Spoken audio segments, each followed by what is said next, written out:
After mastering the drone warfare, Iran has unleashed its new lethal maritime weapon Kamikaze drone boat. Iranian uncrewed surface vessel sinks oil tanker MKD VYOM in the Gulf of Oman as war Middle East rages unabated. Iran unleashes secret weapon that is similar to the ones previously used by Houthis in Red Sea and Ukraine against Russia. Iran on March 1 struck a ship using an uncrewed surface vessel during the ongoing war, marking a notable escalation into maritime drone boat attacks. A Marshall Islands-flagged oil tanker, MKD VYOM, was reported as the first vessel hit by an Iranian USV in this conflict, putting commercial shipping directly in the crosshairs. Initially, MKD VYOM was believed to have been struck by an unknown projectile while transiting in the Gulf of Oman off the coast near Muscat. However, the UK's maritime monitor UKMTO later issued an updated assessment on March 2 indicating the incident involved an uncrewed surface vehicle attack.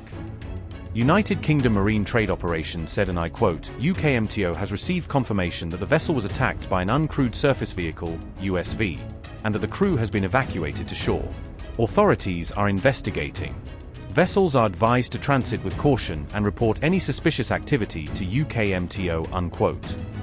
UKMTO's update said the vessel suffered an explosion and then a fire after being hit, with reporting describing the strike as a Kamikaze-style drone boat attack. Iran has been developing uncrewed surface vessels and undersea vehicles suited for asymmetric, kamikaze missions, and the MKD VYOM incident fits that wider capability trend. These USVs were previously associated with Iran-backed Houthis during the Red Sea shipping crisis, where similar unmanned maritime threats were used against vessels. Maritime kamikaze drones have also become a prominent feature of the Russia-Ukraine war, normalizing the idea that cheap unmanned boats can threaten high-value ships.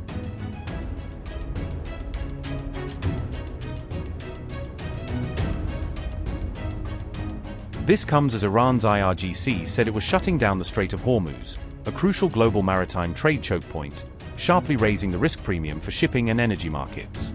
The Strait of Hormuz move followed the February 28 US-Israeli strikes that killed Iran's Supreme Leader Ali Khamenei, after which Tehran's retaliation expanded across domains. MKD VYOM was also described as one of 4 ships allegedly struck after the strait was declared closed, showing how quickly the maritime theater is being pulled into the conflict. Oil price has reached $81 and the world is certainly waiting for it to reach at least $200. They were looting and taking out 20 million barrels of oil daily from this region. A portion of it was sold, and small amounts returned to these countries. The Strait, Hormuz, is closed. Anyone who wants to pass will be destroyed by fire by our heroic and devoted forces in the Navy of the Islamic Revolutionary Guard Corps and the Army. They will definitely face a serious and decisive encounter if they try to enter this region, and we will also disable their pipelines in the region and will not allow oil to be exported from this region, putting them in a tight spot. American owe thousands of billions of dollars, they are thirsty for the region's oil. We don't let a drip of oil be reached to you. Remember, Trump has said that annihilating Iran's naval forces is one of the stated objectives of Operation Epic Fury, indicating that the seafront could become a central battlefield. So before we begin this important ceremony, and there's no ceremony that can be much more important than this, let me provide a brief update on Operation Epic Fury. Today, the United States military continues to carry out large-scale combat operations in Iran to eliminate the grave threats posed to America by this terrible terrorist regime. Following our obliteration of Iran's nuclear program in Operation Midnight Hammer a short while ago, we warned Iran not to make any attempt to rebuild at a different location because they were unable to use the ones that we so powerfully blew up. But they ignored those warnings and refused to cease their pursuit of nuclear weapons. In addition, the regime's conventional ballistic missile program was growing rapidly and dramatically, and this posed a very clear, colossal threat to America and our forces stationed overseas. The regime already had missiles capable of hitting Europe and our bases, both local and overseas, and would soon have had missiles capable of reaching our beautiful America.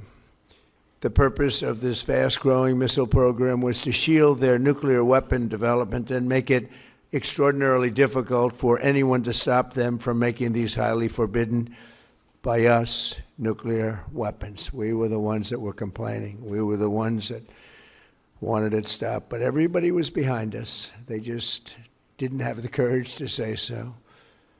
An Iranian regime armed with long-range missiles and nuclear weapons would be an intolerable threat to the Middle East, but also to the American people.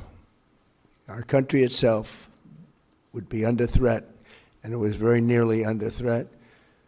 I was very proud to have knocked out the Iran nuclear deal by President Barack Hussein Obama. That was a horrible, horrible, dangerous document. They would have had nuclear weapons 3 years ago, and they would have used them.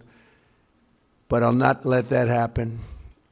For almost 47 years, this regime has been attacking the United States and killing Americans. Every time you see someone with missing arms and legs or a face that's been absolutely shattered violently, it was almost certainly caused by an Iran roadside bomb. They were put there by General Soleimani, who was the father of the roadside bomb. Very proudly, he thought, but I terminated him in my first term. This was our last best chance to strike what we're doing right now and eliminate the intolerable threats posed by this sick and sinister regime. And they are indeed sick and sinister. Our objectives are clear. First, we're destroying Iran's missile capabilities, and you see that happening on an hourly basis, and their capacity to produce brand new ones, and pretty good ones they make. Second, we're annihilating their navy. We've knocked out already 10 ships.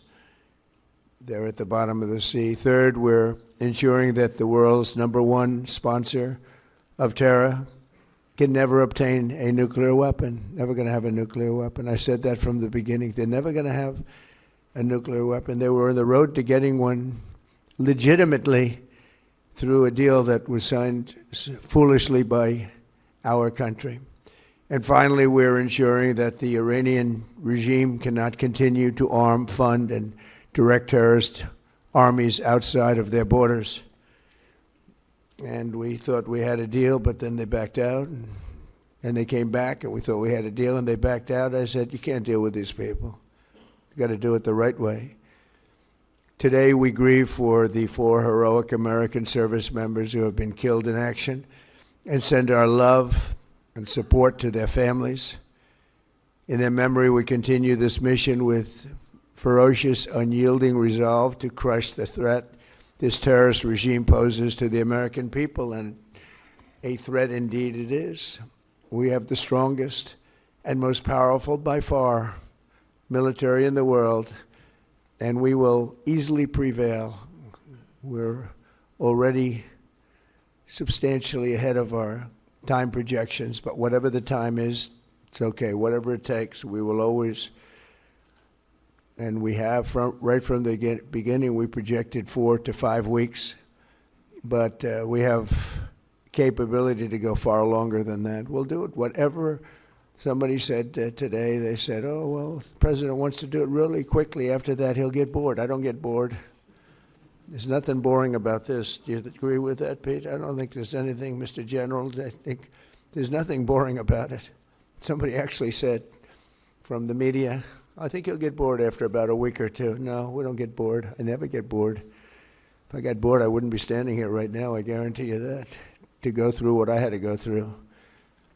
We also projected 4 weeks to terminate the military leadership, and as you know, that was done in about an hour, so we're ahead of schedule there by a lot.